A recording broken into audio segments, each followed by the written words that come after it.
حضرت عمر رضی اللہ عنہ، جن کے پاک نام پر آج مسلمانوں کو فخر ہے اور جن کے جوش ایمانی سے آج 1300 برس بعد تک کافروں کے دلوں میں خوفیں ہیں، اسلام لانے سے قبل مسلمانوں کے مقابلے اور تکلیف پہنچانے میں بھی ممتاز تھے۔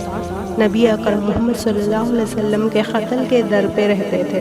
ایک روز کفار نے مشورے کی کمیٹی قائم کی کہ کوئی ہے جو محمد صلی اللہ علیہ وسلم کو قتل کر دے۔ عمر رضی اللہ عنہ نے کہا کہ میں کروں گا۔ لوگوں نے کہا کہ بے شک تم ہی کر سکتے ہو۔ عمر رضی اللہ عنہ تلوار لٹکائے ہوئے اٹھے اور چل دیے۔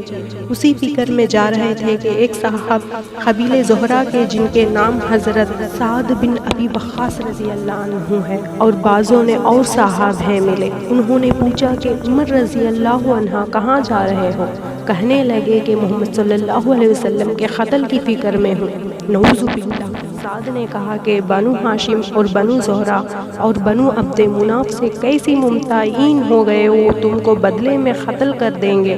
اس جواب پر بگڑ گئے اور کہنے لگے معلوم ہوتا ہے تو بھی مسلمان ہو گیا، لا پہلے تجھی کو نمٹا دو۔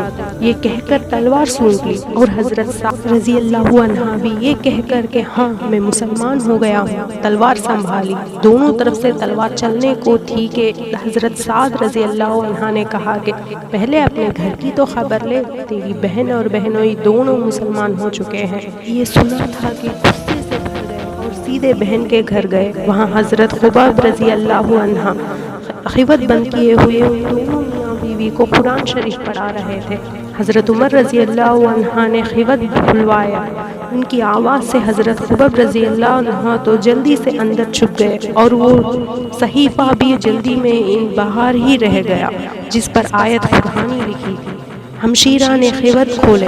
حضرت عمر رضی اللہ عنہ کے ہاتھ میں کوئی چیز تھی جس کو بہن کے سر پہ مارا، جس سے سر سے خون بہنے لگا اور کہا کہ اپنی جان کی دشمن تو بھی بدعین ہو گئی۔ اس کے بعد گھر میں آئے اور پوچھا کہ کیا کر رہے تھے اور یہ آواز کس کی تھی؟ بہنوئی نے کہا کہ بات چیت کر رہے تھے۔ کہنے لگے کیا تم نے اپنے دین کو چھوڑ کر دوسرا دین اختیار کر لیا؟ بہنوئی نے کہا کہ اگر دوسرا دین حق ہوتا۔ یہ سنتے ہی ان کی داڑھی پکڑ کر کھینچی اور بے تحاشا ٹوٹ پڑے اور زمین پر گرا کر خوب مارا۔ بہن نے چھڑانے کی کوشش کی تو ان کے منہ پر ایک تماچا اس زور سے مارا کہ خون نکل آیا۔ وہ ابھی آخر عمر رضی اللہ عنہ ہی کی بہن تھی۔ کہنے لگی کہ عمر رضی اللہ عنہ ہم کو اس وجہ سے مارا جاتا ہے کہ ہم مسلمان ہو گئے۔ بے شک ہم مسلمان ہو گئے، جو تجھ سے ہو سکے تو کر لے۔ اس کے بعد حضرت عمر رضی اللہ عنہ کی نگاہ اس صحیفے پر پڑی۔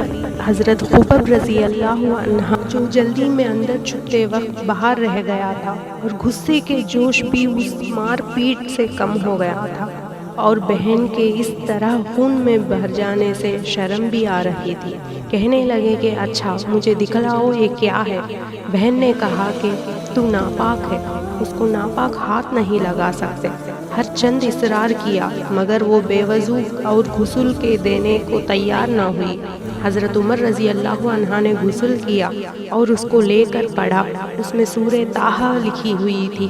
اس کو پڑھنا شروع کیا اور پڑھنے کے بعد حالات ہی بدل گئی۔ کہنے لگے کہ اچھا مجھے محمد صلی اللہ علیہ وسلم کی خدمت میں لے چلو۔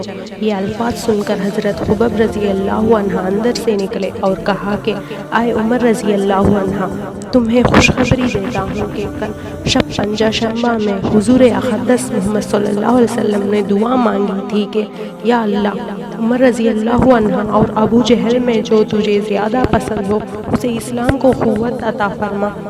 قوت میں مشہور تھے۔ معلوم ہوتا ہے کہ حضور محمد صلی اللہ علیہ وسلم کی دعا تمہارے حق میں قبول ہوئی۔ اس کے بعد حضور محمد صلی اللہ علیہ وسلم کی خدمت میں حاضر ہوئے اور جمعہ کی صبح کو مسلمان ہوئے۔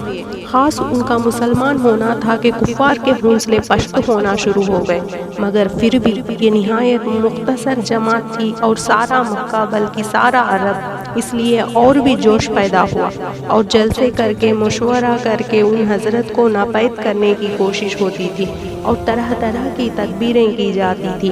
تاہم اتنا ضرور ہوا کہ مسلمان مکہ کی مسجد میں نماز پڑھنے لگے۔